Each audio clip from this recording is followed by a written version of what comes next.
La diffusion vient de démarrer. Tous les participants sont en mode écoute seul.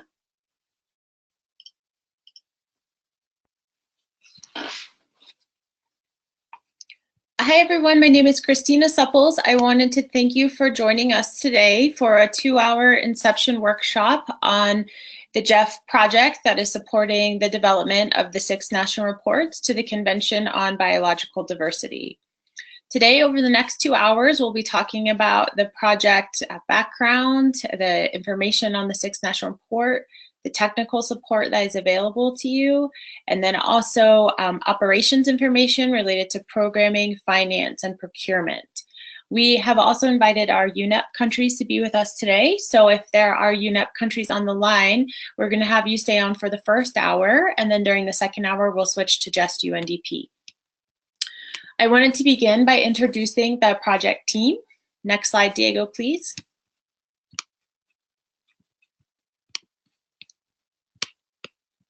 Great, so my name is Chrissy Supples, and I'm the Senior Technical Advisor on this project.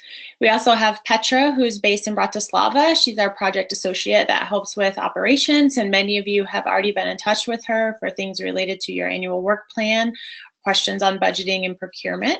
We have Marion Margot, and if you're in this webinar, it's because you've already connected with her. She's our French-speaking technical specialist. And then we have Martin Cadena, who is our Spanish-speaking technical specialist. And then last we have Diego Ochoa, who's our communication specialist and who's helping us to broadcast the webinar today. The next slide lists our CBD partners, and I'll turn it over to you, Lige, to introduce that team. Good morning, I'm Lee J. I'm a Program Officer for National Reports at the Secretariat. I have Gisela Tanema with me, our Program Assistant for 6 National Reports. So today, just 2 of us. Great, thank you. Next slide, please. We're also working very closely with UN Environment, and I don't believe that they're on the line today, but we work with Julian Blanc and Bianca, who are with the Nairobi Wildlife Unit Ecosystems Division. Next slide, please. So in terms of our agenda today, first we'll turn it over to Lige with the CBD to give us an overview of the 6 national reporting process. He'll explain what the 6 national report is, why it's important in the context of the CBD, and then what are the CBD's key timelines, deliverables, and expectations of you as the Secretariat. After that, we will have time for questions, and then we'll move on to Marion, and she's going to be explaining the project objectives, expected results, and timelines. We'll also have time for questions after that. And then we'll move into a presentation of the technical tools that are available to support you with this project, and Lige and I will co-present that section of the presentation. And then in the second hour, we'll turn it over to Petra to explain the project implementation arrangements and to ask questions on that. We received more questions about project implementation than anything else, and Petra's an incredible resource with significant breadth and knowledge about UNDP.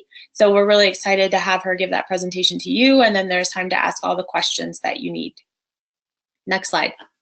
So with that, I'll turn it over to Lige to talk about preparation of the 6 national report and how it relates to the Convention on Biological Diversity. Over to you, Lige. Okay, Chrissy. Next slide, please. I don't want to quickly. I just want to quickly go over what we need to prepare for the 6 national reports. As a background, as you all know, that countries are encouraged to submit their 6 national reports by the end of this year, December 31st, 2018. Next slide, please. As this diagram shows that the 6 national reports, will contribute, provides the final review of the progress towards the implementation of strategic plan for 2011-2020, and then age targets.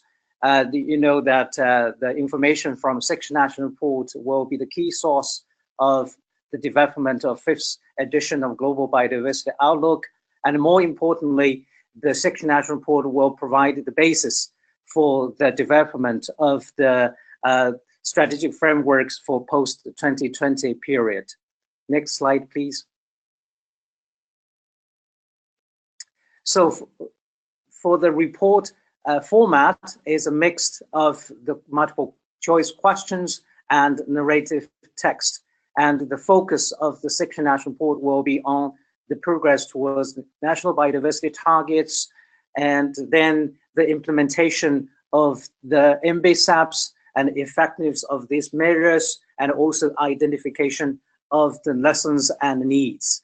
And finally, more importantly, that the section national report will provide assessment of national contributions towards the achievement of H targets and the targets of global strategy for plant conservation.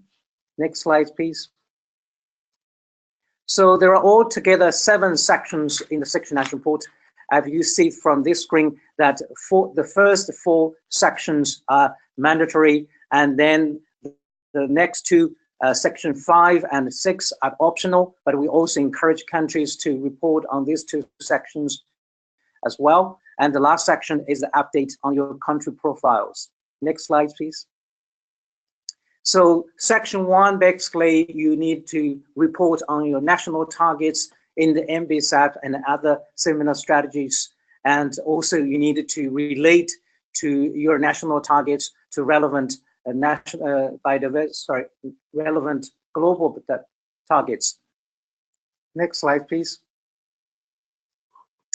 In section 2, you needed to report on the measures taken to implement your MBSAPs, and then you also needed to do the assessment of effectiveness of these measures, and also identify the obstacles and needs you have identified in implementation. Next slide, please. Section 3 is assessment of the progress towards the national targets.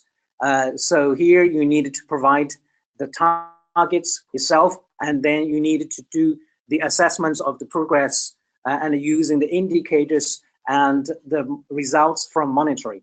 And you also indicate how confident in the level of assessments. That here, if you have a national targets, you focus on the national targets. But if you don't have a national targets, you do the assessments of the global, the H targets as national targets. Next slide, please. In the section 4, here you needed to describe how and to what extent your country has contributed to the achievement of H targets. And also you needed to describe how you can, all these contributions support the implementation of SDGs. Next slide, please. So this section, section 5, the countries need to describe the national contribution to achievements of the targets of global strategy for plant conservation. And as you may have noted, that some of the targets in this strategy are relevant or close to the global biodiversity targets in this implementation, in the strategic plan. So if there is anything already covered in the previous sections, you just cross-reference them. But if you have something additional, you need to describe here. Next slide, please. And also the same as the section 5, this section also gives you opportunity to cover the information not covered in the other sections. Is about the contribution of the indigenous peoples and local communities to achievement of H targets. As I said, that if you already covered in the other sections, you just cross them. But if you have additional information about the indigenous people and local communities contribution, please provide it here. Next slide, please. The final section is provide you the update of your country profiles, drawing upon the information you provided in the previous 6 sections.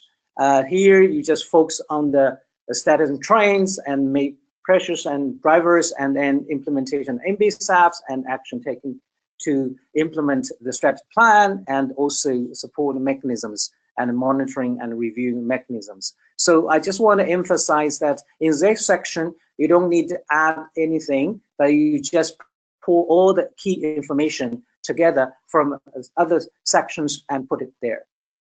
Okay, next slide, please.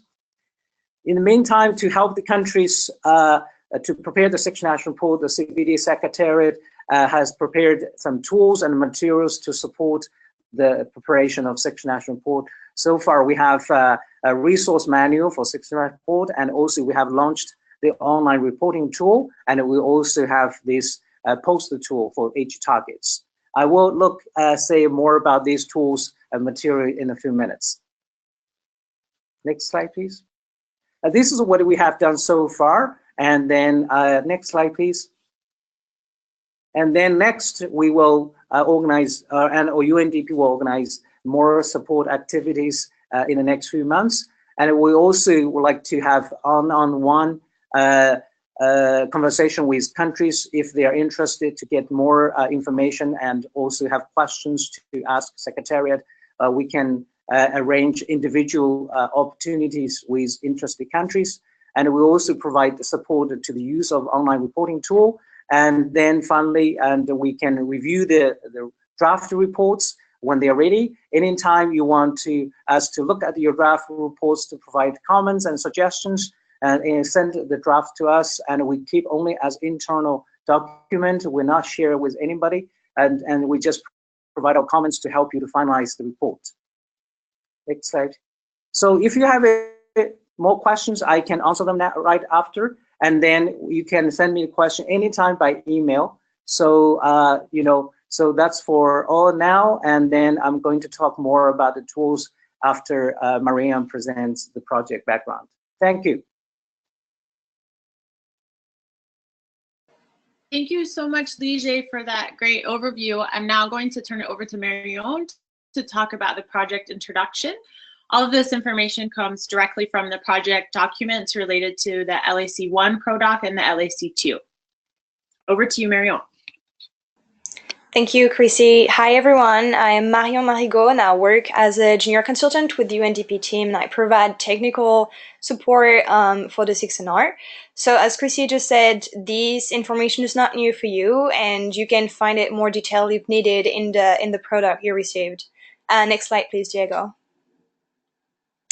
So the 6NR you will write has a few requirements that you must clearly have in your 6NR. It has to be high quality, of course, gender responsive and data driven. So when we say high quality, we mean that we will ensure an efficient communication with you in the next month. So we, use all the available tools together to improve the quality of your report, and how to use them fully. And of course, we will do a peer review of your report early enough so you can address our comments, if any, and you can finalize the report before you submit it to CBD. When we say gender responsive, it's critical to ensure that gender is a central component to your report. That means that each of the assessments you will do will have to include the specific impact, either negative or positive, on women, and how you intend to empower women in the future. So women are part of the conservation activities as much as men are. We will provide guidance, of course, through webinars on how to engage women and engage with women's groups, how to involve them in each step of the conservation activities, and what benefits you will get from that. We will also have a gender section in the quarterly report that will be guiding you. And last, the 6NR must be based on tangible and clear data. We know that these data are sometimes hard to access for you, and that's why we developed tools to ensure the resources are more easily accessible. We have tools to provide spatial data, which are necessary to assess the state of biodiversity in your country. But we also have a stakeholder engagement guidance to make you connect with the most relevant stakeholder in your country, such as indigenous people, women group, experts, etc., to prepare a good data-driven 6NR. So the 6NR will be supporting the decision-making process at the national level. So all the decisions made on biodiversity conservation and more generally on environment can be more efficient. As Lige said also, the 6NR will report on the progress towards achieving the 20 IG biodiversity targets, and that will constitute a solid base for preparing the 5th edition of the Global Biodiversity Outlook. The GBO, briefly, it's a periodic report on biological diversity that provides a summary of the status of biodiversity and an analysis of the steps that been taken at the global level by the community to ensure that biodiversity is conserved and used sustainably. So the GBO5 is going to be especially important as it's providing guidance for the post-2020 biodiversity agenda. And therefore, your 6NR will contribute directly to the Global Biodiversity Strategy 2021 to 2030. The contribution to other international commitments will also be done through your 6NR, and especially regarding the SDGs, and more generally, you will be able to emphasize the link between biodiversity and climate change in your 6NR. Next slide, Diego, please. So this is how the 6NR project works. We have components, and within each component, we have one outcome that is subdivided in 2 or 3 outputs. I'm going to go through briefly so it's clear in your mind what we're expecting in the next month. So next slide, please. For the first component, we see it's all about the Inception Meeting and identification of funding resources. And so we want the steering committee that we call the SC to be constituted and ready to operate at a national level to prepare the 6NR, prepare the capacity building activities, and mobilize all the funds. So when we're looking at the outputs, we see that the coordination roles are assigned to each member of the SC, and the SC has developed a plan and a timeline at the national level to start working on the project. The SC is also in charge of accessing the funding on Atlas that we will discuss a bit later, and identify other potential funding resources. These 2 outputs must be ready by the end of this month, so very, very soon now. And last, the SC must identify training capacity building opportunities by the end of March, and that also we will discuss a bit later in this session. Next slide, please. The component 2 is the assessment of progress towards each national target, meaning that the report of each Aichi Biodiversity Target is developed with the help of the relevant stakeholders, produced and compiled. So by the end of July, each country should have a first draft of each ABT, and consultation with stakeholders must be undertaken to verify the data used and addressing information gaps for each ABT. And last, the report for each ABT is developed, of course, and keep in mind it has to be gender responsive. Those 2 elements must be ready by the end of September 2018, but also please keep in mind that stakeholder consultation is an ongoing process, and you can consult with them as often as you want. And last but not least, next slide, please. The production of the 6NR. So the 6NR, of course, as you know, must be ready by the end of this year. And prior to that, we will do a peer review of the report before you submit it. So please share with us your draft whenever you want from June to December. And the earlier you know when you'll be able to share the draft with us, the better it is, because we're coordinating 64 countries, and so we have 64 peer reviews to do. And we really want to make sure we're providing the best feedback for each. So of course, it's not going to be ready in June, but as soon as you have a draft, please share it with us.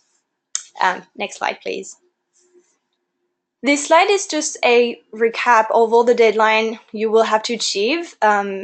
So you can see right now on the bottom right of your screen that you have purple square. This is for the next year, 2019, but so far we really want to focus on 2018. Next slide. Just before concluding, we will share with you calendar of the capacity building training after this at the end of this session. So far, do you have any question regarding the deadlines and output, any component of the project?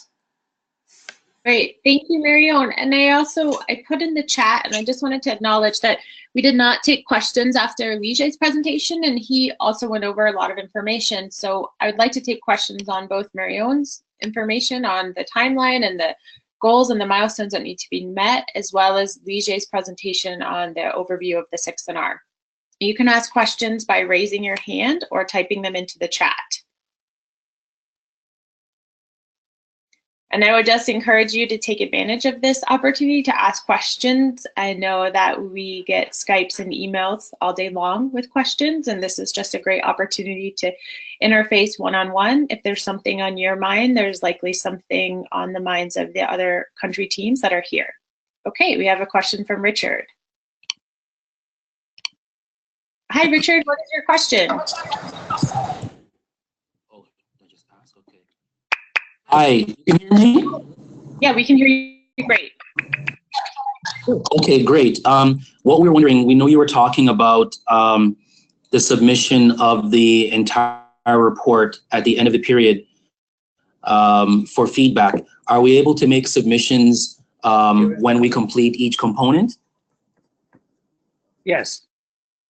Yeah, for sure. If you have a one section, two sections, if you want to look at it, then no problem. Okay, perfect. Thank you.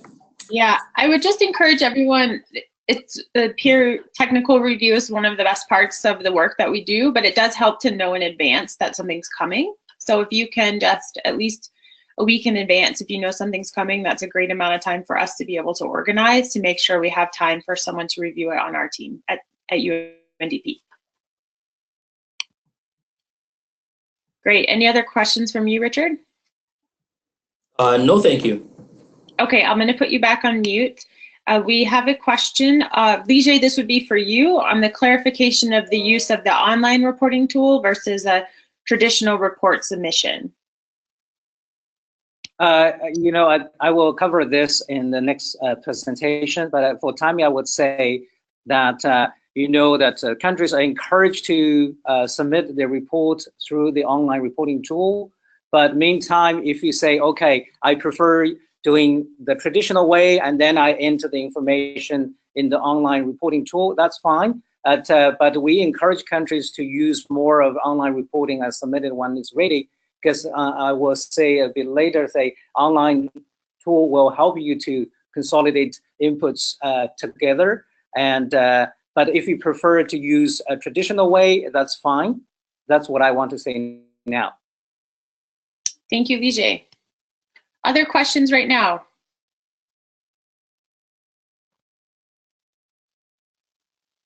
Oh, okay. We have another question from Sylvester. Hi, Sylvester. Hi, can you hear us? Yes, You're unmuted. okay. My question is, You know, your voice is very soft. Is there any way to increase it? I'm not sure. I'm trying to speak as loud as possible, but from the regional perspective, the UNDP or UNEP coordination for the Caribbean countries, which agency is responsible for the Caribbean countries? Yeah, the agency that the Caribbean countries are working with is UNDP. UNDP.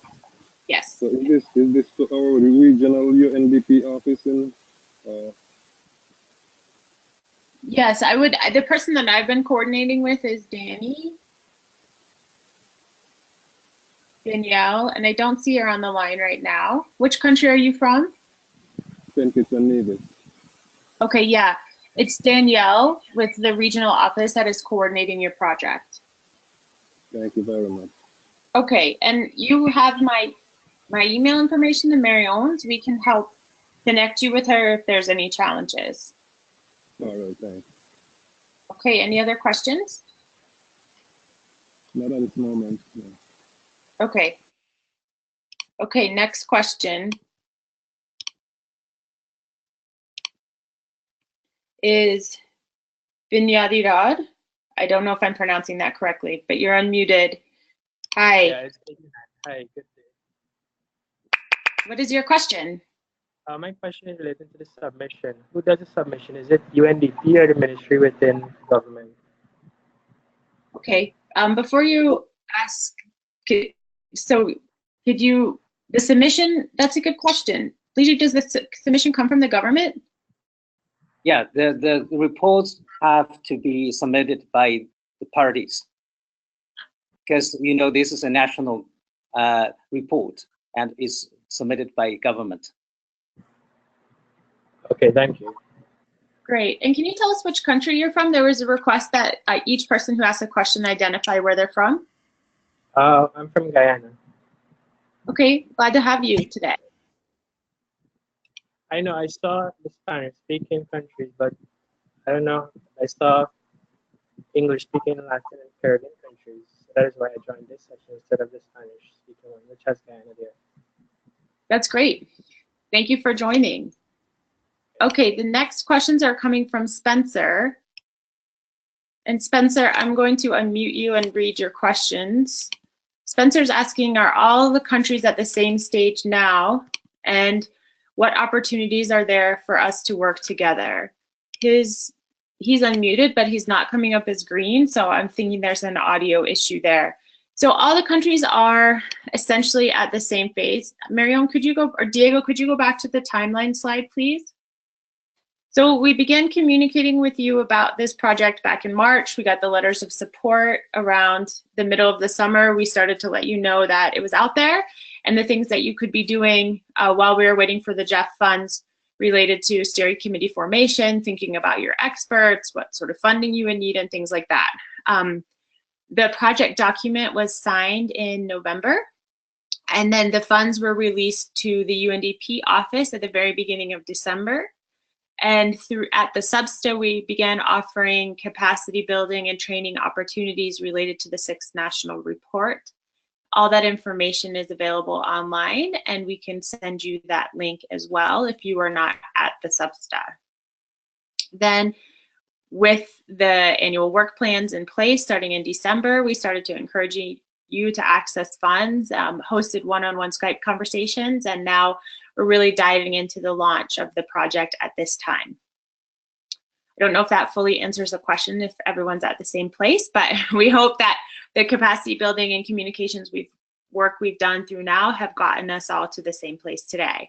Opportunities for working together. I know especially in Latin America and the Caribbean, there's lots of interest in opportunities to work together. The NBSAT Forum is one of the best venues we have for that, working together remotely. We're about to relaunch the NBSAT Forum, and we'll go into that with technical tools, but we have opportunities for really intensive and depthful, meaningful online discussions about each of the Aichi biodiversity targets and national reporting and the things within them. So we hope that that's an opportunity to work together.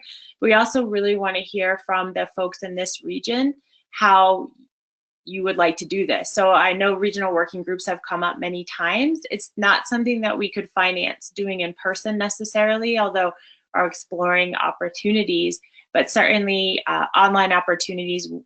We're open to any ideas that this group has, and we hope that you can open up a dialogue with us and tell us how you'd like to see that go. Okay, other questions? Okay, a question from Mateus. Are the national reports to be submitted in English, or then can they be submitted in different languages? This question's from Argentina. So Lige, over to you. Yeah, and countries can submit the reports in any of the UN languages. It has to be one of the UN languages. Spanish is one of the UN languages. That's fine. Great, thank you, Lige. Any other questions for the first two sections of this presentation? Okay, so with that, I'll close down this question and answer session. Just let you know that we're moving into technical tools now, but it seems like most of you have figured out how to raise your hands and use the chat function. So we do encourage you to do that throughout the presentation. If something comes up, we'll be presenting on a lot of different technical tools. And also at the end, we'll open it back up to you for questions and answers. Okay, so we're transitioning into technical tools to develop the 6th National Report. Next slide. Several technical tools are available to support you. Lige will begin this section of the presentation by talking about the different tools that CBD has created to help you with the National Report. Then we'll move into documents that CBD, UN Environment, and UNDP have co-created together. Technical reporting guidance, a technical review framework, personalized technical support that we can offer you, the NBSAT Forum, stakeholder engagement guidance, a data tracking tool, the MapX Spatial Data platform, and then also free webinars and massive open online courses. Next slide, please. Okay, with that, over to you, Lijay, to talk about the tools that are available through the CBD to help preparation of the 6th National Report. Okay, thanks, Chrissy. Hi, everyone. So just now I said that, CBD Secretariat has developed a number of tools and materials to support countries to prepare the 6th National Report. Next slide, please. So, this is the background. The COP13 requests the Executive Secretary to develop a resource manual and also develop the online reporting tool, and then align with the reporting templates for the 6 national reports. Next slide, please.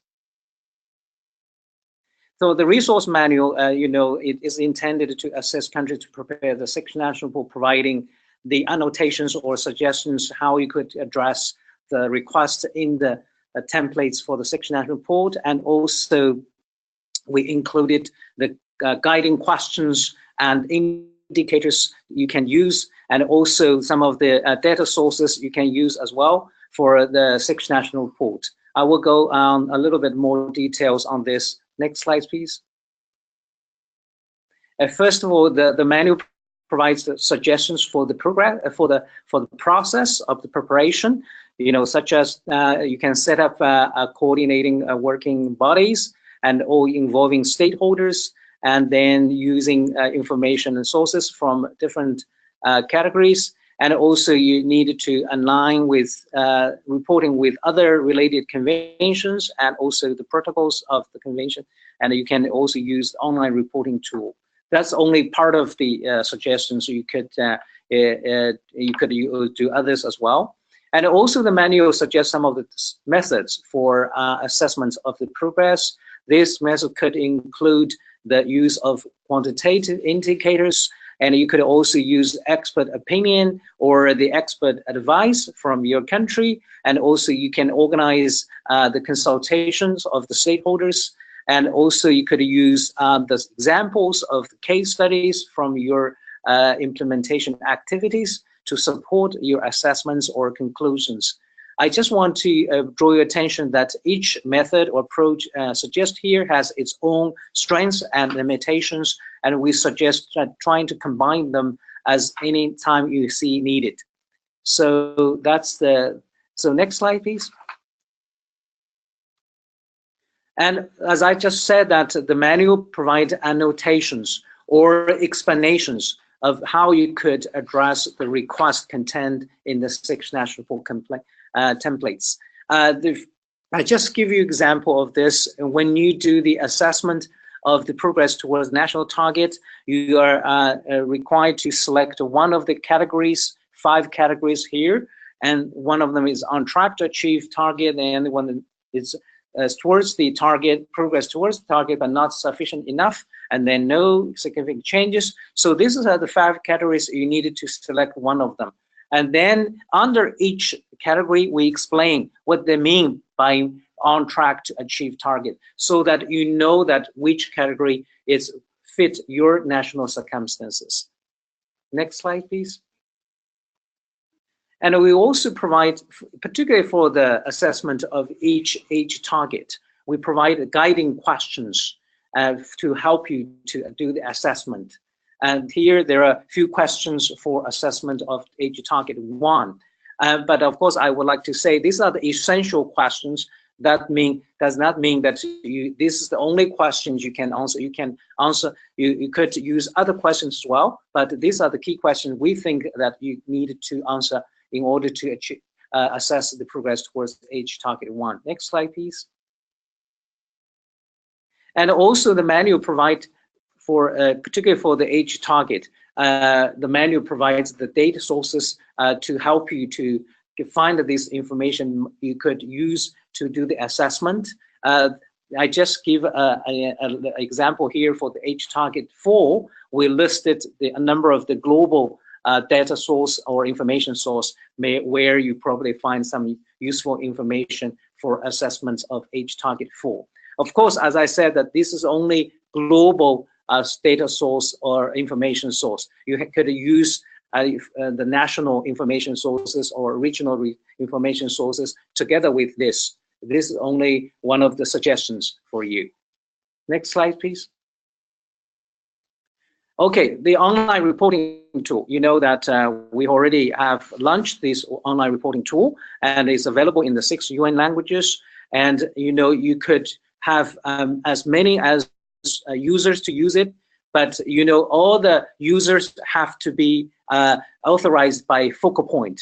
And I think that all the focal points already have received the access codes for using this online tool, and then the focal points can give the access codes to the other users authorized to use this tool. But you have to remember that all the information entered there by the users have to save there. Only the national focal point has the authority to publish the report. Before you publish the report, nobody else can see the report, and only people authorized to use this can see the report. Next slide, please. Okay, so I just basically want to show some of the screenshots from the online reporting tool. And of course, you can see that you need to sign in first, and then you can go to the CBD online reporting tool. Next slide, please. Next slide. Yeah. So here, you know that the new CHM of the CBD now allows you to submit a report online directly. And once you have done your 6 national report, you can generate a PDF version, and then you can submit it online. And here you can see that the 6 national report, you click submit, and then the report will be on the CHM directly. Next slide, please. Yeah, next slide. So these are the screenshot of the 6 national report. It's more or less similar to the templates of the 6 national report, and actually it's very straightforward and very user-friendly. And you can see on the top of the menu, you have all these sections of the 6 national report. Whenever you want to report one section, you click on this. The title a little bit different, but is more or less the same as the 7 sections of the 6 national reports. And you can see this on there is save draft and publish, and the authorized users can only save draft anytime as they need, but only the national focal points can publish the report, or someone authorized by national focal point can publish, but then this has to be decided by the focal points and parties themselves. Next slide, please. Yeah, this I have already explained. Oh, go ahead. And this one, I want to show you, when you see there is a blue questions or a star, and when you click on it, you will find some of the suggestions, a very specific suggestion how you're going to answer the questions or how you're going to address the request in the template. And this actually, the suggestions or annotations from the resource manual have been simplified and also incorporated here in the tool. So you can use this. The tool actually is combination of almost everything. So you can use it very easily. And in the meantime, in the tool, we also have a help desk. You can see this green question mark. And when you have any question using the tool, you can click on this, and then one of our colleagues sitting on the help desk will answer the question to help you to address the technical problems you might have to use this tool. Next slide, please. So I don't want to say too much. This is more or less on as we see earlier. So once you do this assessments towards the implementation measures, so you just pick one of the categories provided there, and also you need to provide explanation why you select this, and then you provide additional information to support your assessments. So next slide, please. Yeah, next slide. Yeah, next slide. Yeah. So this the red boxes to show what I just explained. This is also about the section 4, where you describe the national contribution to the achievement of target. So each target, you have this section and section. Each target you needed to do one by one, and then also again you see yeah, sorry, go ahead. Next slide, please. Okay, so that's the online reporting tool. The other tool we have now is this on the CVB website, is H-Target post tool, which you can use to consolidate inputs from different stakeholders and get their contribution to the assessments. That's one of the functions. And the other thing, you could use this tool as a communication tool to present the findings and results and conclusions from the 6 national reports by highlighting the key progress made, and then you can also communicate, facilitate consultations from different stakeholders. So that's all we have now, and anytime you have a question, please let us know, and probably we'll provide more training on the use of the online reporting tool probably next month or probably in April. We'll see. But definitely, if anytime you have a question, let us know. Thank you so much. Great, thank you, Lige. Are there any questions right now before we move into the second part of the technical tools presentation?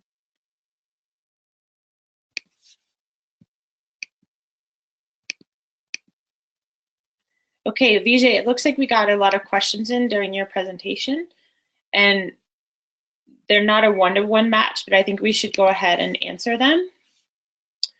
So what is the role of other funding sources? Each of you was requested to list matching funds when you signed the letters of endorsement for this project.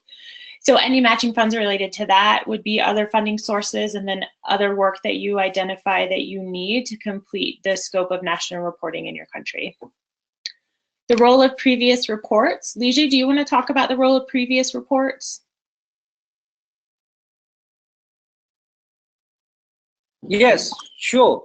You know that, as I said, that the 6 national report provides the final review of the progress towards the H targets. So I would say that you could use the information from the 5th national report as well, and also even the earlier reports as well. But you remember you needed to provide updates, because this 6 national report could cover the information or actions taken throughout the decade. Since 2010, since the strategic plan was adopted. So definitely, if you find the information in the 5th national report still useful, and you could use that as basis to do assessments. That's what I want to say now. Great, thank you, Lige. Are there word limits for the narrative responses? No, not at all. Yeah, you could provide as much evidence as you can. Okay, next question from Belize. Does the tool accommodate uploading of GIS files and imagery? I believe it does in PDF form, if you're saving PDFs of your maps and uploading them as attachments. Is that correct, Lige? Yeah, of course. If you could include it in the report itself, that would be great. But if you could, if you say you want to send it as an annex or appendix, that's fine as well. Great, thank you. And then, considering the date of submission is set for the COP, which is 10 to 22 November, this question's from Argentina, are countries expected to present an advanced version of the national report during the COP? Yeah, of course. As I said, that we are hoping that all the countries can submit the reports by the deadline set by COP 13, which is the end of this year. But if the countries say, okay, we still need a bit more time to finalize it, you have only the drafts, so you could submit the drafts to us first, and then but then you need to finalize the report in the next 1 or 2 months. That's fine. And definitely, we encourage countries to submit the final reports by the end of the year. But if you think that you still need a bit more time, that's fine if you can submit the draft reports. Great, thank you, Lige. And I just wanted to add to that Lige and I work very closely together, and we talk by Skype, I would say almost once a day. So it's just good for us to know in advance where you're at and to know it earlier rather than later. So if it's the beginning of November and you're woefully far behind, we would have loved to have known that back in July, so that if there are things that we can do to support to move you along, or to get just the key data that you needed before the COP, we can ensure that we're there to support you to do that.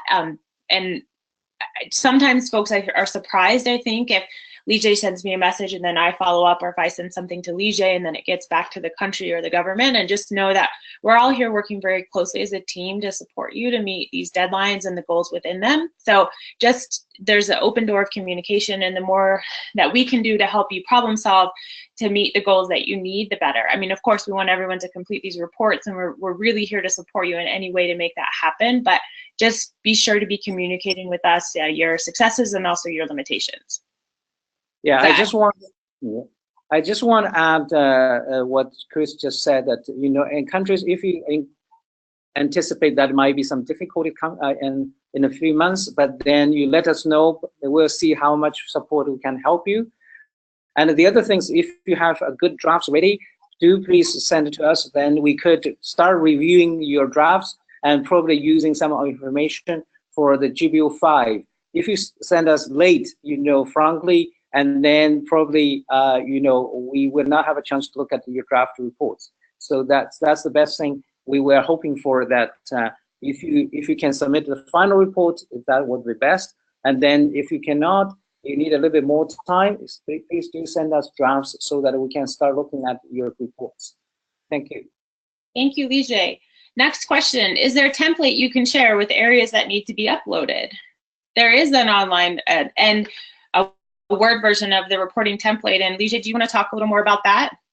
Yes, for sure. We have the Word version of the templates now on the website. I can send it to you by email, and you just use that, put all the information there as much as you want. And as I said, that the online reporting tool, you can use that as enter all the information there. And you can have a number of people enter information at the same time, as long as you save all of them together. And then the focal points or the experts to look at them. And then after you agree, and you have all sections there. And once you have these sections there, and you simply can generate a PDF version of the report, and you can submit it online and also submit it by email. Great, Lige, next question. Can you speak further to the confidence levels required in this report? Yeah, doing the assessments of the progress towards the national target, and also the measures, the confidence, the reason that we ask countries to give indication of the level of the confidence, so we have some idea that the sources of the information, the way how you do the assessments, so that help the people who review the report to get some idea that how much confidence that you have put your assessments, so that we can get some ideas when we use the information, and then we have a better idea that how much do we need to put a little bit of qualifying sentences there when you are not so confident in the level of the assessments. So that's the reason why we ask countries to indicate, when you say I'm very good towards the achieving the targets, and then you are very confident, so we know that you are for sure that you are going to achieve that target. But when you say I'm moving progress, but I'm not so sure because the basis or evidence I used not that sufficient enough to support my system, that you say, okay, my level of confidence is medium. So then, okay, we know that you have some qualification when you say that you're moving towards that target. So that's, I can explain more, but I think that because of time, I can answer your question later on if you send me by email. Great, thank you, Lige. And then the last question we have right now, can Jamaica have a copy of this too? If you could just type in what this is, we can make sure you have a copy of it. I just wanted to let everyone know that by tomorrow, we will share the recording from today's webinar, so you can share with people who are on your team that weren't able to attend, as well as the presentations. And we've added notes for a lot of the slides, so you'll receive that by the end of tomorrow. We're hosting Inception workshops this week and the end of last, and once we've done that, we'll send out a complete package of the technical tools and documents that you need by e-blast next week, and that will come from me, so that way you'll get an opportunity to look at everything and download it. And then if you have additional questions, you can get in touch with me via email or Skype or Marion, and we'll schedule a technical call to help with additional questions. Okay, wow, questions are flying in. Is there a common template for the confidence levels, Lige, and definitions of them? You know, as I said, that I would suggest that to look at the manual. You know, manual explains how you could do the assessments and how you expected to do these kind of assessments of the level of the confidence as well. And of course, if you find that the explanation there not enough, but I can provide you additional information if you want. Great, thank you. So with that, I'm going to move us into the next part of the technical tools. There's a clarification from Richard, the Word version of the components of the 6NR, and we're going to send that information. So moving forward, and again, I'm so glad to see there are so many questions, and we'll make sure to continue to answer them along the way. If you have a question, just please go ahead and raise your hand, and while I'm presenting, Marion, if you could take over with facilitation, that'd be great. Okay, so the next document that's available to you is some guidance on technical reporting, most specifically on indicators, and you can see here that the document's been translated into English, French, and Spanish, so it's accessible in all 3 languages from the CVB website, the landing page on the 6th National Report. And we'll also be sending it to you at the end of the Inception workshops, like I mentioned earlier. So the purpose of this document is to build your capacity to ensure the reporting process involves national decision makers related to the implementation of your NBSAP strategies and actions. We also want to make sure that you're able to utilize the best available data to monitor indicators of biodiversity status and trends. We want to make sure that you have the tools you need to effectively engage stakeholders to develop reports for each of the Aichi biodiversity targets or related national targets. We want to ensure that you're reporting information that can inform the 5th Global Biodiversity Outlook, as we realize that's so important in thinking about the strategic plan that's going to be closing in 2020 and how we go into the next decade. And then we also want to empower you to understand how your actions are contributing to national and global conservation targets. Next slide, please. So the primary source material for this guidance document are the COP decisions related to national reporting, which are 27 and 28. A lot of the questions that you're asking today, where is this information? Is there a template? Is there guidance? They're all related in these 2 documents and laid out really clearly and nicely. So I encourage you to download both of them and use them as a guide as you're planning out your national reports. We also have the resource manual that Lige's just described. It's an excellent resource, and the online reporting tool. So this guidance document condensing all of that information along with contributing source material from UN Environment and UNDP over the last several years on indicators and sustainable development goals and their linkages to ABTs, spatial planning, indicators, and things like that. We took all of that information, so everything that exists right now on national reporting or to help you guide you to do it, and we created this document. The next slide. So the next slide shows you that for each of the 20 Aichi biodiversity targets, we've provided several key resources from the guidance documents that I've just showed you. So there's background information on the target. What is it? Well, what is it trying to achieve? What are the key challenges to date in trying to achieve that target, both from assessments in previous national reports and NBSAPs, and as well as what was listed in the 4th Biodiversity Outlook book.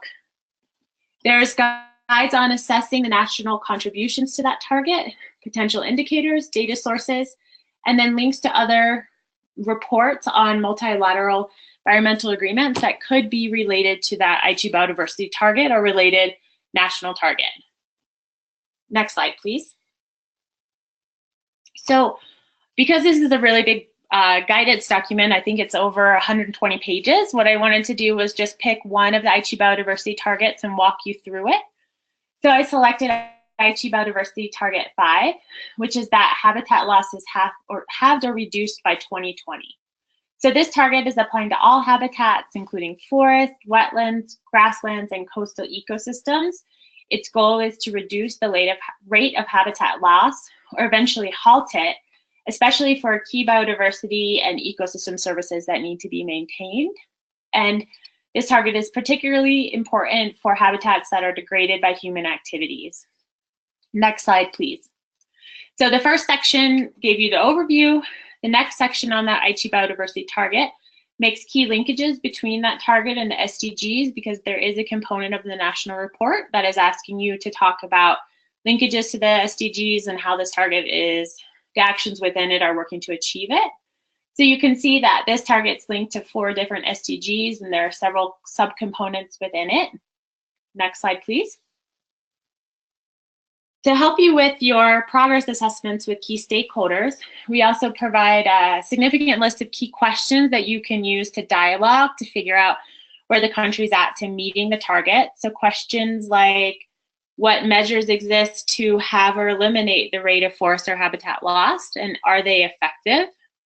Has your country been able to figure out what the main deforestation drivers are, including commodities, and are any strategies and actions in place to change them? Are you able to reduce illegal logging? Do you know where the highest rates of habitat loss are occurring? Where are they and why are they happening? Have you identified the best opportunities for stopping degradation and fragmentation, or at least having it? And then what are the most significant drivers, economic, demographic, or social, that are leading to habitat conversion? And what are the ultimate impacts on biodiversity from that? Next slide, please. So we also provide you with potential indicators from all of the data sources that we listed. We start with the decision 28, and then we move into the other suites of indicators that are recommended in the resource manual. So indicators are just really flips on the questions that we encourage you to dialogue about. But what is the rate of loss? What is the rate of habitat degradation? Where are the areas and distribution of lands that are targeted for economic growth, sustainable use, and biodiversity conservation? And have you identified and mapped them? And we strongly encourage you to begin mapping that kind of information wherever you can. Indicators on the effectiveness of your strategies and actions to achieve this target, which is reducing the rate of natural habitats, including forest. And then how effective are your NBSAP strategies and actions at restoring or safeguarding key ecosystems and providing ecosystem services? There are a much longer list of questions on each of the indicators within this resource guide, but we hope that you will turn to it and identify the indicators that make the most sense in your country and identify the best way to report on them. We provide you with information on the spatial data and spatial data overlays that can help you figure out answers to that question, in this case, habitat loss and conversion. So where are your ecoregions? Where is land cover changing? What's the human footprint? What's under sustainable management? And where are habitats intact or changing? Next slide, please. Last, we provide you with global data sources. And so you can see in this case that there are several global data sources out there that can help you to answer this question. If you don't have data in-house, Global Forest Watch, the FAO Resource Assessment, CVB dossiers, and several others. The one thing that is missing here is multilateral environmental agreements. And so one of our experts at UN Environment went through and identified which multilateral agreements related to this target would have had to submit reports. And we provided you a list of which sections of those multilateral agreements would have information related to this target. And we do that for every target. Great, next slide. So the next tool we have to offer you is the technical review framework. And for those of you who participated in the NBSAP project, I know the Caribbean countries are new for UNDP, but many of the Latin American countries we worked with to do a detailed technical review, a 64-point framework, and we looked at how closely aligned the NBSAP was with the decisions related to the revision of the post-2020, post-2010 NBSAPs. And now we'll just be doing the same thing for the 6th national report. So in this case, we'll have a technical review framework, and we'll be evaluating how closely you are aligned with Decision 27 and the related guidance that we're presenting today. And where alignment isn't as close as it could be, we'll providing resources and guidance to help you get there. Next slide, please. So I pulled from our project documents just to show you that outcome 3, the goal is to create a stakeholder-owned 6th national report that's produced and submitted to the CBD. We're all aware of that, but part of this, the things that you've been giving money for, are to circulate the revised draft to your steering committee, to UNDP or UN Environment, whoever your implementing agency is, as well as CBD, for a technical review. And then we encourage you to revise your draft to incorporate additional data or expertise as is recommended. We recognize that the timeline is short to produce this report, and therefore we encourage you to submit your documents for technical review at the stage where you could actually receive some input. So not too early to where you haven't really been able to complete the work or collect the data sources, but not so late that it's already been validated by the government and there is no work to change it. However, regardless of when you submit it, even if it is at the end, I think it's a great opportunity to get feedback on the document. And as you're planning out for additional reporting cycles, you'll then know what your organization can work on for the future. I also just wanted to share, I think it would be nearly impossible to get a perfect score on this technical review, and that's not our goal. Our goal is just to provide you some feedback on ways that you may have missed to improve your document. In many cases, it's as simple as not including a list of your stakeholders in the draft national report that you're providing. But for many countries, it's also thinking about spatial data or other data and how you can include them. We'll emphasize gender mainstreaming and things like that as well. Next slide, please. As always, we're here to provide personal technical support, and I would say not just technical support, also administrative and data support. You have my contact information here. Many of you already know how to get in touch with me, as well as Lige. We're here to help you along with our team. And so you may not hear particularly from me, you may hear from Marion or Martin or Petra, but we're all here to get you the support that you need, and we try to turn around our feedback within 48 hours at the latest. The best way to ensure that you receive a response is to copy our whole team, and we'll clarify that when we send out the follow-up email today, so you know exactly who you're copying, and that just makes sure that you get the response you need as quickly as possible.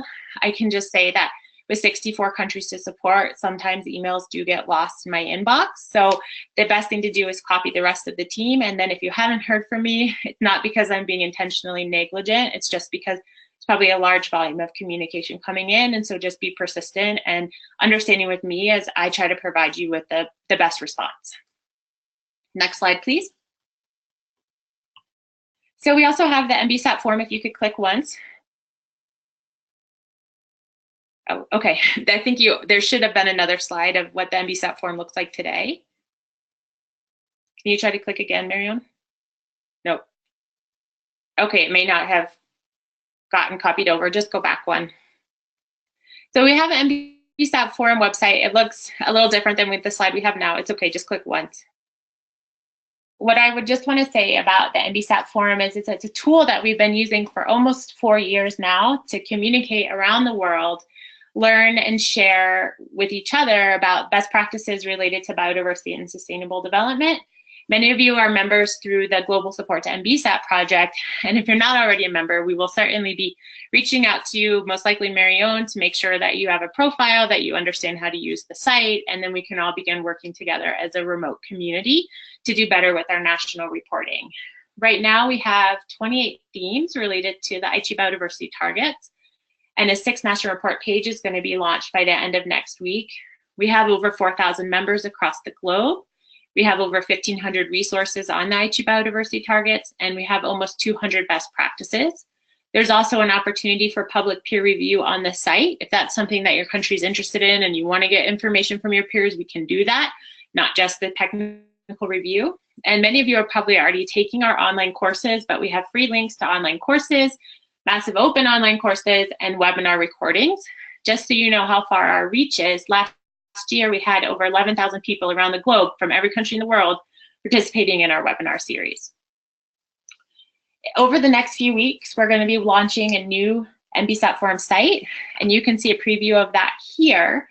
What we've done is help to simplify navigation. We are going to fully integrate into your Twitter and Facebook accounts and your smartphones. We realize that we don't want to create something that makes it difficult for you to share, but some of the biggest feedback we get is that you want to be able to share posts and resources and conversations on your own social media. And so we've made sure that you can do that. You can easily like and share the content.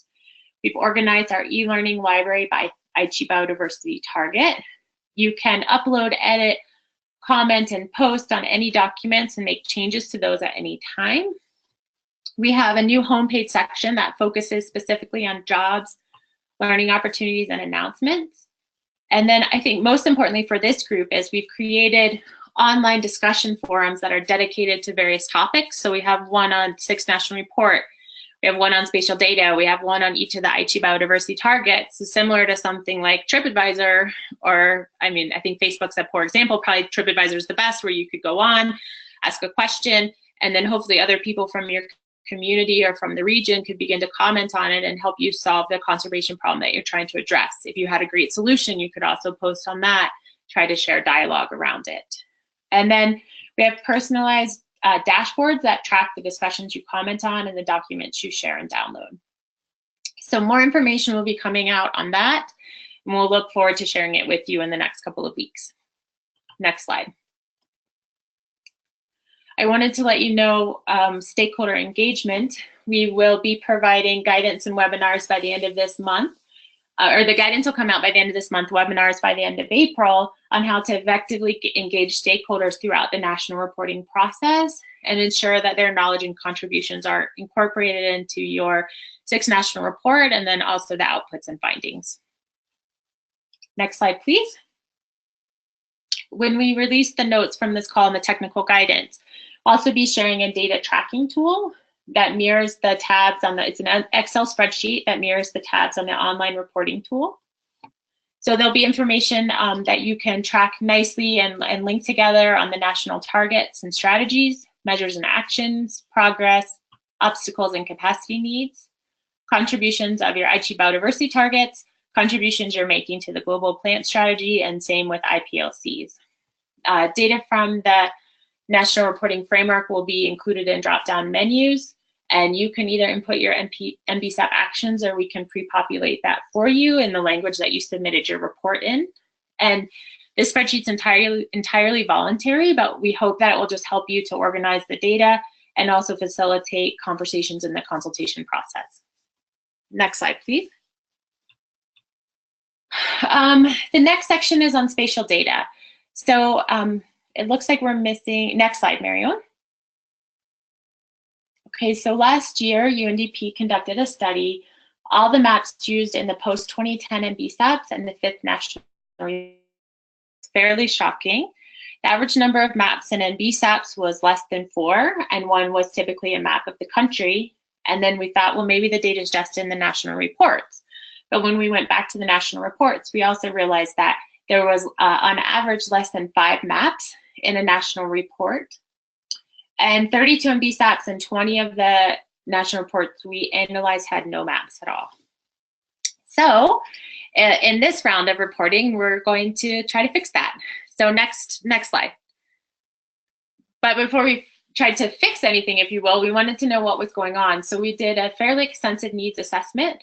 UNDP is supporting 64 countries with the 6th in our process. We heard back from 45 of you before the end of last year on your spatial data needs. And then we also at Substa conducted in-depth workshops to figure out what was going on with your spatial data.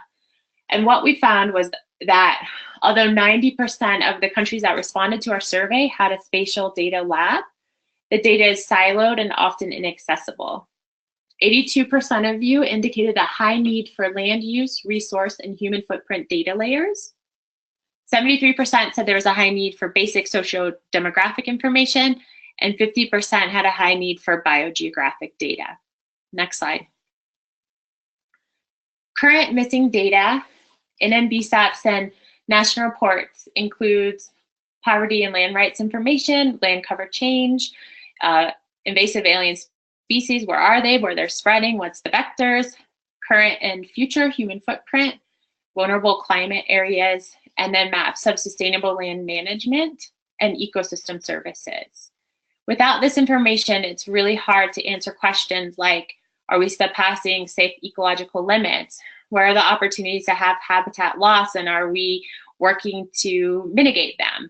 Where are we locating sustainable agriculture? It's hard to know where pollution is having the most harm, or where we need to focus our efforts to do invasive alien species mitigation, not medication, and also where should new protected areas go. If we don't have those kinds of key data layers, it's really hard to do the type of conservation planning that we need to make that happen.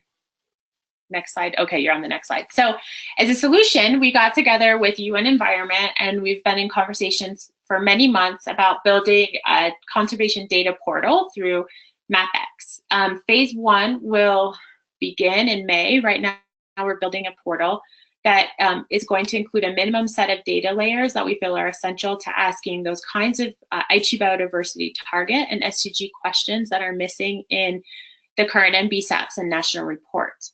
A country would also have the opportunity to upload their own data sets, query to answer questions related to status and trends, and users will also be able to draw shape files that capture local knowledge. The data sets will be related to biodiversity, so that includes ecosystems, KBAs, forest cover change, forest health, and connectivity. We'll have conservation data like protected areas, marine areas, and indigenous areas. We'll have threats data related to the human footprint, and then SDG data related to water sources, land tenure, poverty, carbon, and disaster risk reduction. Like I said, we'll be rolling out phase 1 for testing in May. And if this is something that sounds appealing to your country, please, please, please get in touch with us and let us know that you want to be a pilot in the methodology. And then we hope to consolidate over the information that you're sending back in the test phase and roll out a phase that can be used for 6 national reporting by the end of the summer. We know the timing isn't ideal, but we are hoping that this is information we can get in front of you as soon as possible to help move the needle and address the spatial gap that we have. And we're really excited to announce that in phase 2, we're looking to talk with Google, National Geographic, the Leonardo DiCaprio Foundation, and UN Environment to further the tool to incorporate predictive modeling, scenario modeling, and marks-in optimization. So we hope that this is something that you can use to really provide some spatial data in your national report. And if the timelines don't sound ideal, again, we can enter into a conversation early to make sure that you're a pilot and you're getting the beta phase and that you're working with us to get the data that you need, pull it into your national report. We're also hiring a spatial planner for our team. So if you're missing some spatial data or if you're having questions with analyses, that's just an additional part of the help desk that we can offer to you to make sure that you're getting the support that you need to incorporate spatial data and analyses into your national report. Next slide, please. So over the next few months, we're going to continue to roll out capacity building webinars. This is just the first of many, and hopefully some of you have participated in the types of capacity building work we've done over the past few years through the NBSAP forum. But we'll have a technical orientation to MapX and spatial planning at the beginning of April. We're also working on a series related to stakeholder engagement and gender mainstreaming. And then also we have opportunities to discuss other technical trainings and needs that you have. Can you switch to the next slide, Marion? So this is just a general overview of where we're at when we're thinking about the types of technical training we can provide. But we definitely want to hear from you because we're just assuming this based on the feedback that we get. But the more information you can provide to us on what your needs are, we can start to sync up with experts and pull together more information for you. We will be hosting in May a webinar series on communicating biodiversity. And then in June, there'll be a massive open online course related to biodiversity finance. Questions? This concludes the technical tools part of the presentation. We have right now maybe 5 minutes for questions, 10 if necessary, and then we'll move on to Petra and the operations part of the project. Any questions?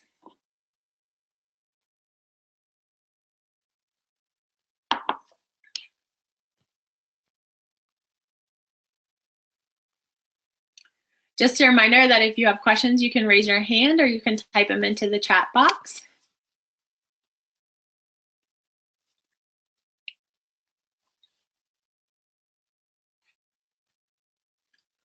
Okay, well, it looks like there's no questions at this time. So with that, we'll say thank you and goodbye to our CBD colleagues. We really appreciate the time that you took this morning to participate in the presentation, and we'll move on to the operational aspects of the project. Thank you so much. Thank you to everybody participating in this. Thank you. Thank you, Lige. Okay, and with this, I'll turn it over to Petra to begin talking about the project implementation arrangements. Okay, and we have one question. What are the implications of countries that are part of the pilot phase for MapX? The implications are just that you would agree to use the portal to incorporate spatial data into your 6th national report. We recognize that you likely have data in-house as well, so we'll just be looking for feedback on how this tool complements the work you're already doing. There are issues or challenges, there are other data or validation issues. We'd want to hear about all of them as well. But if you're interested, we can certainly talk further, and then we'll be having a MapX webinar, I think on April 2nd or 3rd. So between now and then, we'll be providing some more background information on the tool and the project. We can have one-on-one conversations if you're interested. And then we'll be providing sort of a detailed preview of the tool at the very beginning of April. Any other immediate questions before we move on to the implement? Okay, so then before I introduce Petra, I just wanted to say that we probably get more questions on project implementation than anything else at this phase. So we've taken a detailed look at the kind of questions that you have, and we've presented them in this presentation. And then again, if you have questions as we're going, please raise your hand or type it in and we'll answer them as we go, and we'll also have time at the end. Okay, over to you, Petra. Thank you very much, Kirsty. Good morning, everybody. My name is Petra Valashtinova, and I'm providing operational support to the project. And today, during the Inception workshop, I'll be covering issues related to programming, finance, budgeting, procurement, and reporting. Next slide, please. The 6NR project is being executed under direct implementing modality, which basically means that the UNDP is the implementing partner, and the project is implemented by UNDP Istanbul Regional Hub. However, there is a possibility for UNDP country offices to request change of the modality for their countries, shall they feel that national implementing modality would be more appropriate. In this case, a letter of agreement would need to be signed between UNDP country office and the new implementing partner and submitted to project coordination unit, meaning Chrissy, myself, and Marion, for our information. We would need to process the budget revision to reflect on the change of the responsible party, and you will be able to start the implementation. Next slide, please. Given the complexity and wide regional coverage of the project, there are different roles and responsibilities expected from the UNDP country offices, UNDP Istanbul Regional Hub, and the coordination unit, or UNDP GEF. So let me walk you briefly through different areas and the roles that each of the parties involved are expected to perform. So in terms of implementation arrangements, the main role of the UNDP country offices is to facilitate consolidation of the national project team, and then obviously ensure quality assurance throughout the whole process and compliance with UNDP rules and procedures. UNDP IRH will organize Inception workshops such as the one today and prepare Inception reports. We will coordinate project steering committee or project board meetings, coordinate preparation of the terms of references, and will also be ensuring compliance with UNDP administrative rules and procedures. UNDP GEF will be providing technical inputs and providing support in identifying potential candidates. Next slide, please. In terms of annual work plans, each of the UNDP country offices is expected to prepare their annual work plan together with the national counterparts, and on a regular basis review expenditures and monitor the implementation of the annual work plan. For UNDP IRH, we are then compiling all the annual work plans coming from all the 64 countries and preparing a project level annual work plan. And obviously on a regular basis, we are reviewing expenditures, budget balances, and ensuring compliance. UNDP GEF reviews the annual work plan and approves the ASL, resource allocation. Next slide, please. As far as financial management is concerned, the UNDP country offices are expected to guarantee effective and efficient execution of financial resources, which are strictly to be used for the purposes of the project. UNDP IRH will approve and conduct budget revisions, will report on expenditures and monitor to ensure that there are no overspendings. We'll be also ensuring audits in line with the project documents, and will be allocating fundings through UNDP country offices to UNDP country offices through allocation letters. UNDP GEF will allocate the ASL based on the approved annual work plan and also monitor to make sure that the activities are compliant with the project documents, and they monitor and to ensure transparency. In terms of results-based management, next slide, please. UNDP country offices will be expected to provide inputs to the project implementation report, and on a quarterly basis submit the progress reports on planned and executed activities. UNDP IRH will ensure results-based management modality throughout the whole implementation. We'll be preparing and submitting global project implementation reports to GEF. We'll also be coordinating and following up on terminal evaluation, preparing the management response. We'll be responsible for regular updates of the Atlas risk log for the whole project, and we'll be completing the tracking tool. UNDP GEF will provide advisory services, quality control, and review the global PIR and provide inputs and ratings on the development objectives and implementation progress. Next slide, please. For project evaluation, the project evaluation will be coordinated on the project level by UNDP IRH. So we'll be supervising and coordinating the terminal evaluation, and the country offices will only be responsible for supporting the terminal evaluation. So there are no separate terminal evaluations envisaged on the project level, and the same works for audit. There will be just one project audit, and no audits are envisaged on the country levels. We'll be reviewing the tracking tools, preparing the management responses to the technical evaluation, and we'll be gathering lessons learned and consolidating good practices. UNDP GEF will provide technical support and analysis and disseminate technical findings.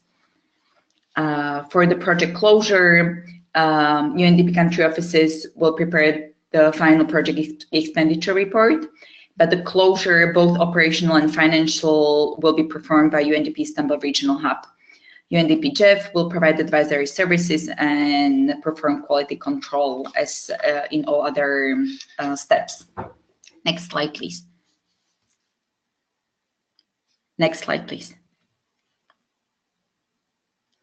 Okay, so the project monitoring or continuous measurement of project results is key to project success. The main monitoring tool in our case is the results and response framework defined in the project document. which is also in the middle of this slide, as you can see.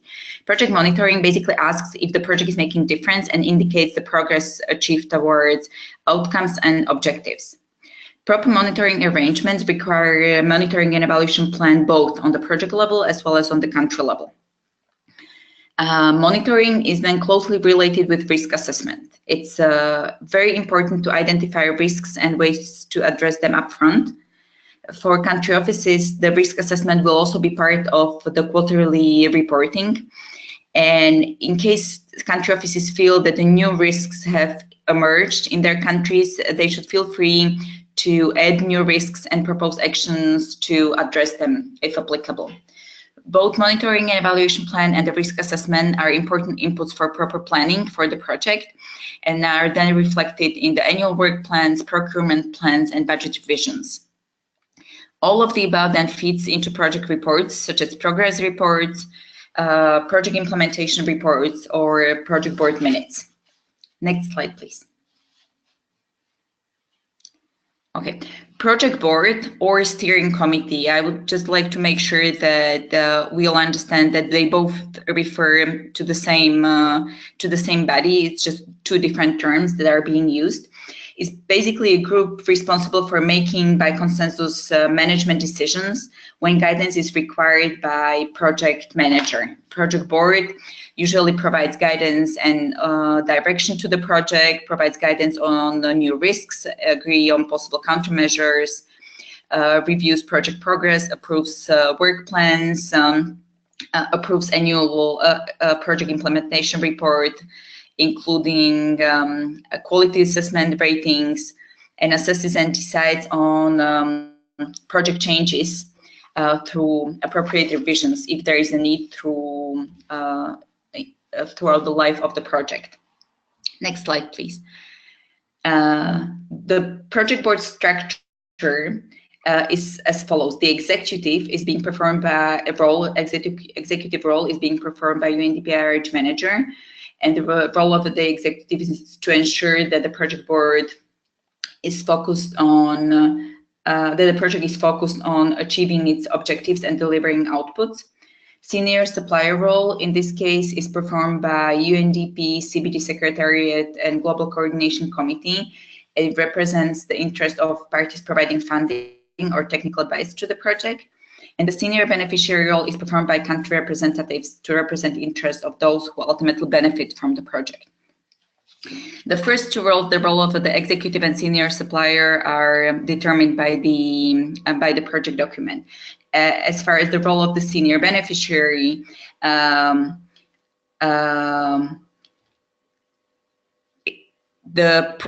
project document states that it's to be performed, the role of the senior beneficiary, by country representatives. However, given that we have 64 countries participating in the 6NR report, we need to agree on the best way how to ensure the participation of countries in the project boards or steering committees. Therefore, we would like to kindly ask you to think about this, and if you are interested to represent your country or region in the project board, we would like to kindly ask you to send us your nomination by March the 9th. We need to make sure that there is an equal representation of UNDP country offices and national counterparts. And another very important aspect to consider is fair geographical distribution. So for the time being, to ensure effective and efficient functioning of the steering committee, we are proposing a country representation consisting of 4 UNDP country office representatives and 4 national counterparts representatives, 2 from LAC, given that almost half of the countries participating in the 6NR project are from the LAC region, 1 from Asia and 1 from the mixed regions. The same composition would apply to the national counterparts. So again, if you feel that you would like to participate in the steering committee meetings and would like to nominate somebody from your country, or region, please feel free to do so by March the 9th. We'll then review all the proposals coming from the countries and try to come up with the best possible solution for the senior beneficiary representation in the project boards. Next slide, please. Next slide, please. Okay. In terms of preparation of the annual work plans or budget revisions, it's very important to note that the budget revisions in Atlas are to be done by UNDP Istanbul Regional Hub. This function will not be delegated to UNDP country offices, so all budget revisions will be performed by us. Country offices are expected to send the revised annual work plans and budget to the CRISI, to the Technical Project Advisor. Will review and approve the revised work plan and make all the necessary changes in Atlas, and will submit the budget revision to JEF for clearance. Once approved, the UNDP-IRH will issue authorization letter to UNDP country office with relevant COAs. I would like to mention here that we are aiming to process the next budget revision in the first half of March. So all countries that need to either reallocate funds from 2017 to 2018 or make other necessary revisions should send their revised annual work plans to us, ideally by the end of next week, in order to enable us to proceed with the next planned budget revision in a timely manner. Next slide, please. Yeah, you can click several times, Diego. Thank you. Okay, the next slide is basically just to explain the how the Excel file works, because the first few columns are set as per the initial budget, as per the project document, and should not be revised. The only columns, the only changes that should be made to the Excel file are columns K through Q, which should refer to expenditures for 2017, previously approved budget for 2018, and new proposed budget. It's very important if you are making any changes, any reallocation of funds between the budget lines or between the components, it's very important to provide proper explanation and proper justification. The Q column should only be used for numbering the notes, and all the notes should come down below the Excel file. And make sure that all the changes and all reallocations are duly explained and justified to avoid too much of a back and forth communication.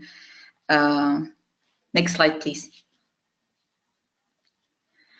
Okay, in terms of allocation of funds to the country offices, it's very important to say that there is no transfer of funds from UNDP-IRH to UNDP country offices. UNDP-IRH will allocate funds through an authorization letter to UNDP country offices for country-level activities based on the work plan and budget. The authorization letter then contains all the necessary information, including the COA, to enable the countries to start using the funds immediately. The funds are being allocated under the operating unit and budget department of the countries to enable you to use the funds and approve the POs and vouchers locally to speed up the process. So no physical transfer of funds, just through the authorization letter to UNDP country offices. Next slide, please. As in case of all GF projects, there is no general management support fee charged by the country offices in this project. In terms of GPC, they are recovered on the basis of actual costs or transaction fees and include the cost of any activities over and above the project cycle management services. I'll touch upon the DPCs in more details later in my presentation.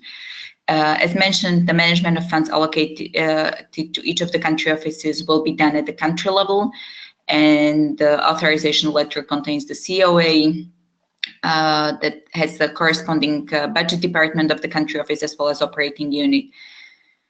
The only thing that remains centralized on the project level are the IREC approvals, which are being approved by Chrissy and myself. And in order to speed up the EREC approvals, we would like to kindly ask you, in addition to submitting the ERECs for approval through Atlas, to also send us email with all the supporting documents that would help us to approve the ERECs in a timely manner. Next slide, please. All your country level activities should be implemented under project components or project activities as per Atlas 1, 2, and 3. The only thing that is to be charged to project management activity are the direct project costs. And similarly, the direct project costs cannot be charged to activities 1, 2, and 3, only to the project management activities. Next slide, please. In terms of reporting on the project level, meaning the reporting that will be taken care of by the project coordination unit, we'll be preparing an Inception workshop to follow the 5 Inception workshops, Inception report to follow the 5 Inception workshops that we are organizing last week and this week. We'll be also submitting project implementation reports on an annual basis to Jeff. At the end of the project, we'll be coordinating a terminal evaluation for the project, which will be independent, impartial, and rigorous. And we'll also be submitting a final report to Jeff that will be approved by the project board.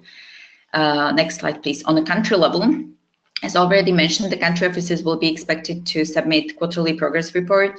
The report should be submitted to the technical advisor and should be submitted through an online platform by the 20th of the month following the quarter, meaning for the first quarter of 2018, the progress report should be submitted by April the 20th. The online platform I'm referring to is different from the CBD online reporting tool. This is for the project management purposes and will be disseminating the relevant information to you soon. In terms of financial reports, the financial reports for the project are to be handled by the project coordination unit. However, the country offices are encouraged to generate and monitor their financial expenditures against the planned activities and planned annual work plans throughout the whole year. Project coordination unit can then request clarification or any additional information and supporting document for preparation of the consolidated financial reports. As far as the next slide, please. As far as the quarterly reports are concerned, basically the purpose is to provide an overview of the progress achieved during the past quarter, and the online reporting will provide a centralized information platform and enable us to collect and analyze the information more easily. That's why we have opted for the online version versus physical submission via emails. The quarterly progress reports would include the narrative part, which would provide progress on achievements, co-financing, lessons learned, very importantly, stakeholder engagement. Would also provide a chapter on risk assessment and gender action plan. And we would also be asking you to specify any technical support that you would be requiring from the team. The quarterly progress report would also include a stock take form, which would then provide a quick overview of the current status and indicate the support required. It's a form with 20 plus questions from different areas, and you would be expected to check boxes applicable for each of the questions, which would then help us to basically see very quickly at which stage of development of the 6th national report you are, and what kind of support do you require from the team. The quarterly progress report would also include financial report to provide an overview of expenditures as of the end of previous quarter. Next slide, please. Okay. Next slide, please. In terms of frequently asked questions, I was trying to put together a list of questions we have received so far, or that are questions that frequently come up in our discussion with the country offices. And the first question is if the government officials can be recruited under the 16R projects as individual consultants. In general, the government officials shall not be hired by UNDP under individual contracts unless the two following conditions are met. A no objection letter is obtained from the government, and an individual is certified in writing by the government to be on official leave without pay for the duration of the contract. I would also like to stress that an individual consultant contractors serve in their independent individual capacity, and they are not considered representatives of neither the government nor UNDP. Next slide, please. Can service contract holders be engaged in other employment modalities? The simple answer is no individual under service contract can be engaged in any activity in conflict with the obligation under the service contract or in public employment, with except for teaching and academic institutions. And in case of activities outside of the service contract, the service contract holder must immediately notify the UNDP country office. It's very important to start the discussion as soon as possible. Next slide, please. Similarly to other GF projects, there are several expenditure accounts that are not eligible and thus are not to be used under the project. I've already mentioned that GMS cannot be charged under the 16R project. Very similarly, the 735 or 727, which is reimbursement cost or hospitality accounts, shall not be used. If any expenditures have been incurred under 727, those need to be recharged to 757 or 745. Those accounts are monitored by headquarters, so it's very important to follow these rules. As far as miscellaneous budget line is concerned, that should not exceed 3% of the total project budget. Next slide, please. The direct project costs, as I already mentioned, are associated with the implementation support services that are provided by the country office. They're usually, there are three main options for the costing. It's usually local price lists, universal local price lists, or workload study methodology, or standalone DPC project, which is more rare. Next slide, please. Usually, the most common of the three options is the universal local price list, which is used by most of the country offices.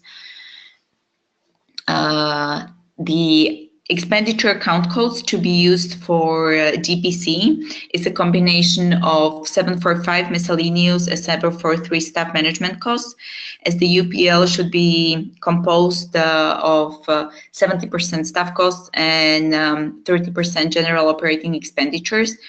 And as such, it should be also charged accordingly.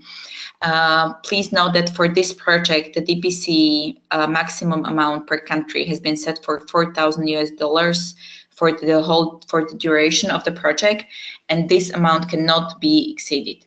As already mentioned, the DPC is to be charged to the project management activity.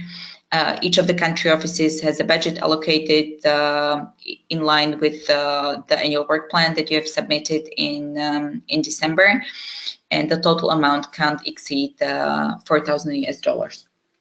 Next slide, please.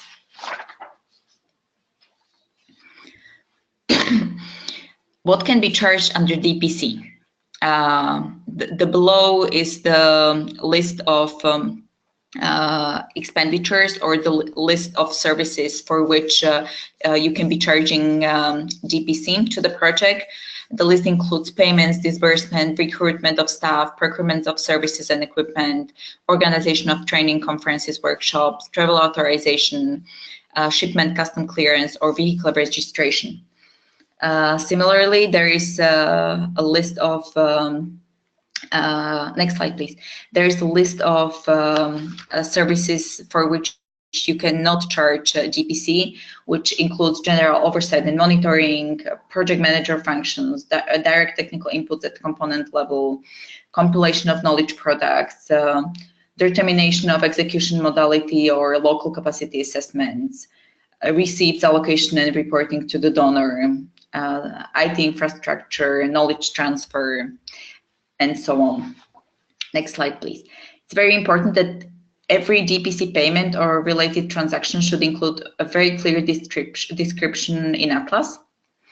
A copy of the universal price list for the corresponding year should be attached to the payment documents for auditing purposes, and supporting documents are needed for the collection of DPC. Next slide, please.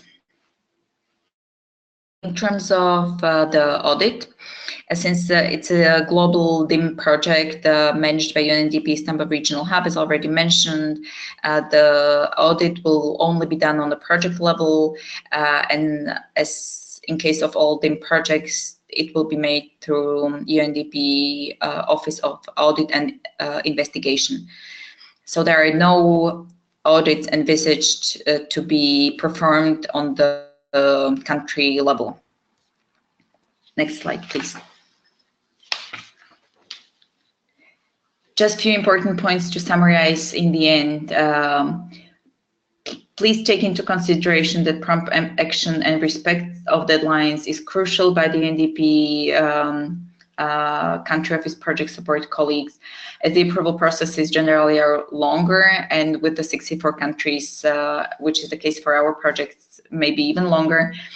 And if one country doesn't send their figures or doesn't submit the requested information on time, it may delay all the other countries. This applies to submission of data for the progress reports or for the budget revisions. Country offices are responsible for their own project delivery. Country offices therefore need to plan and implement efficiently and effectively. Project coordination unit will closely monitor the project delivery and will be following up with the country offices if needed. Next slide, please. We have also received a few questions related to travel. So I wanted to highlight that the GIF funds from the 16-hour project should not be used for supporting country participation in COP14. All funding should be spent on producing a quality 6 national report, and all project-related travel needs to support production of the report. And also the issue which also Chrissy highlighted already, when communicating with the project team, please make sure that you copy the whole team, Chrissy, myself and Mariano on all communication, and please always make reference to the project idea and your country, as we have 64 countries and on a daily basis we receive a huge amount of emails. It helps us to reply to your emails promptly.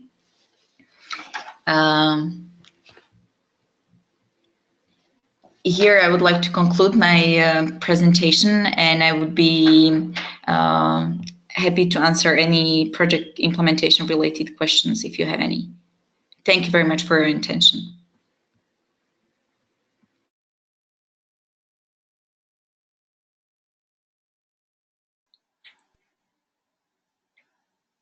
Great. I think, Petra, we will have a few questions.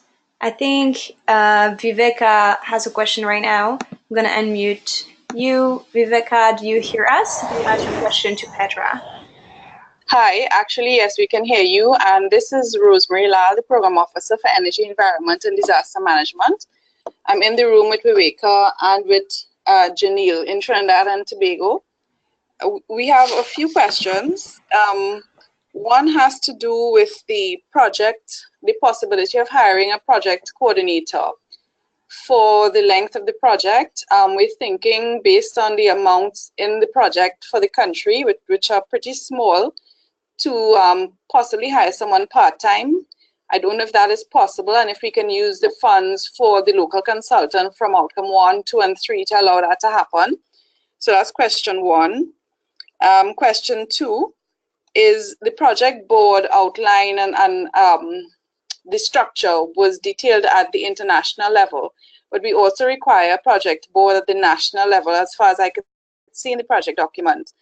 So the structure of that would also be useful to understand. If it's a traditional management structure, that's fine, but if there are any variations, that would be helpful to let us know. If the letter of agreement is signed by the government, what are the implications in terms of the audit and the TE at the national level? Does that mean we will now have to do an audit and the TE at the national level, as well as the implications for the distribution of GMS if the LOE is signed? And then the fourth question is, based on the way it was outlined, if we're using the country office business unit code, does that mean the delivery will go towards the country office delivery? Since we're using those codes, I just wanted to confirm that. So that's it for me. Those 4 questions, please. Okay, thank you very much for all the questions. I'll start from the back. Yes, since the funds have been budgeted and allocated under your operating unit and your budget department, it will go to your delivery. In terms of the composition of the National Steering Committee, on the national level, it should follow a standard format of the National Steering Committee. It's very important that all the representatives of different sectors are involved.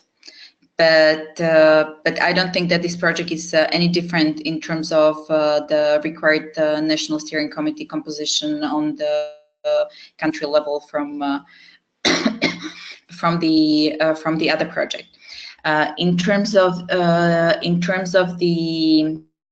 funds allocated for the project manager on the local level, in your annual work plan, obviously you can hire somebody part-time if it meets your needs and if the budget is sufficient for you to only hire somebody part-time, and you have different budget lines for national consultants.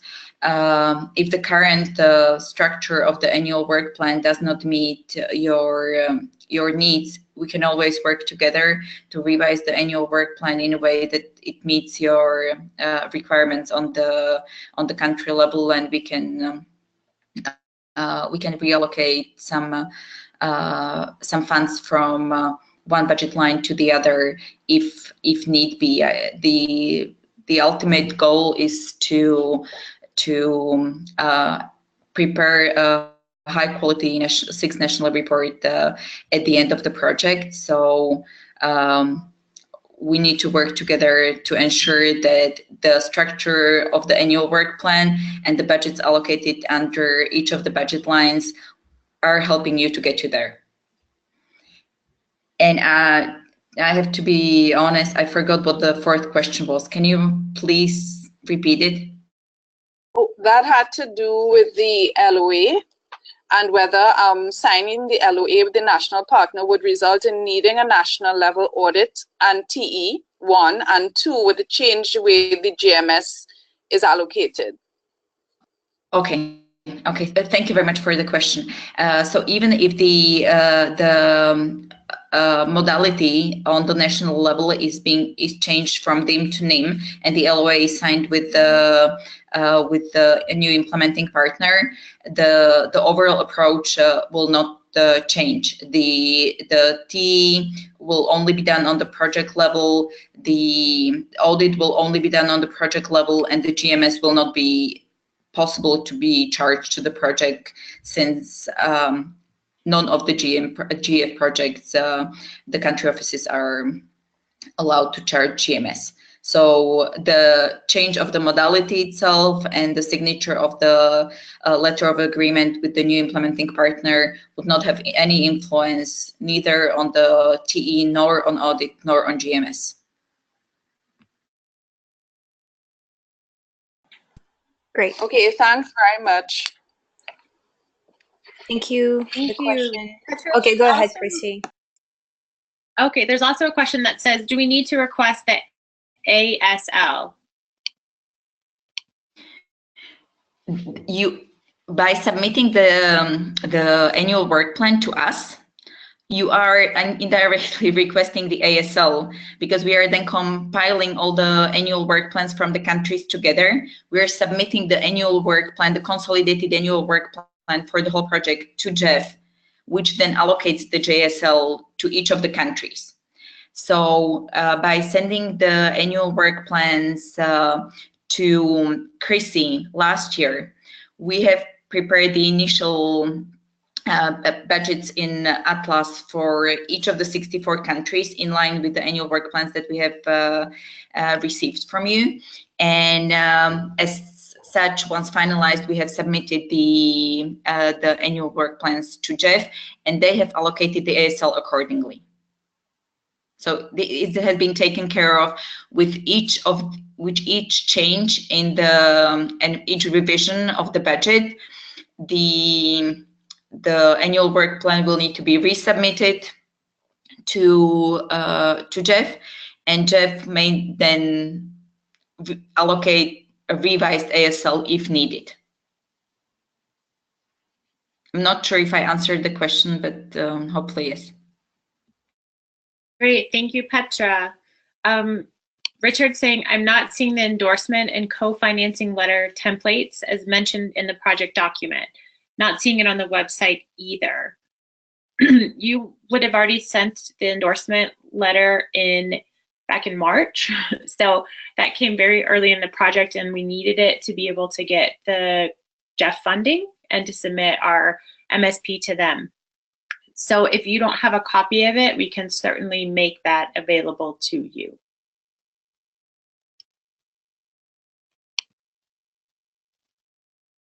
And Richard, we will make a note to send yours back out to you. Are there any other questions?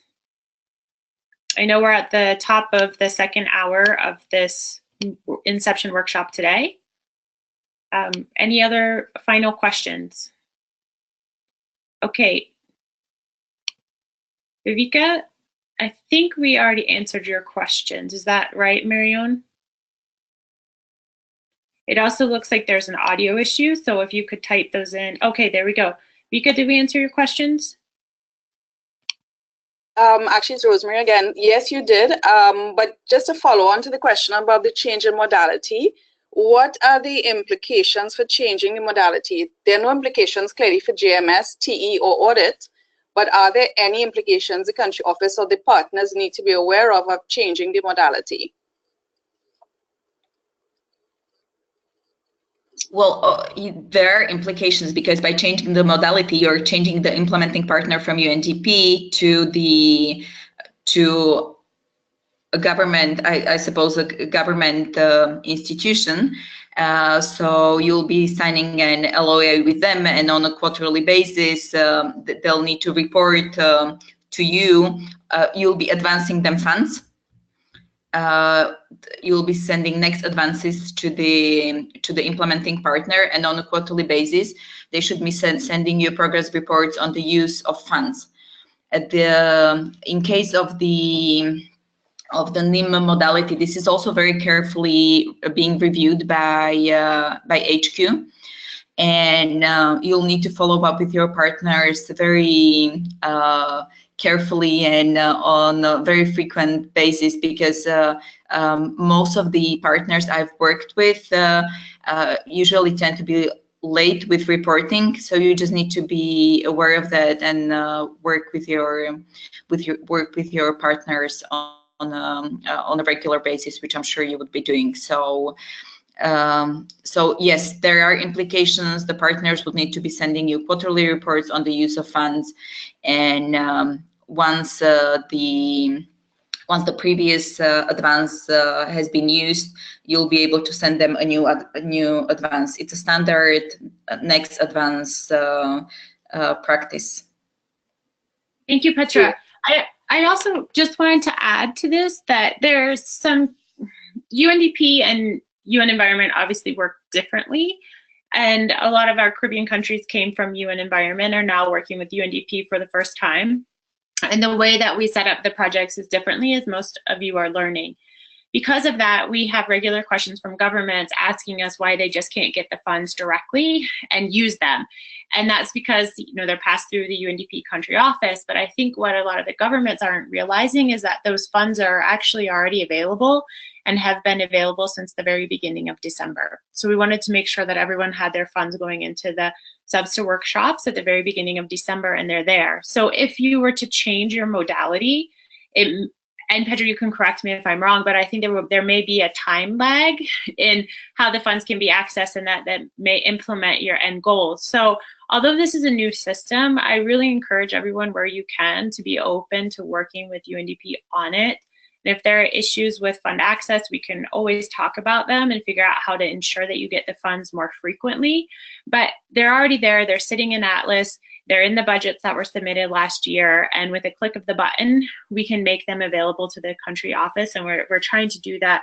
Petra and I sit in completely different time zones, so we can respond within 24 hours and approve any e-requisition. There may be questions from Petra about it, there may be adjustments to the work plan, but they are very minor. And I just encourage you where you're possible to keep an open mind about this new system and try to work with us on it.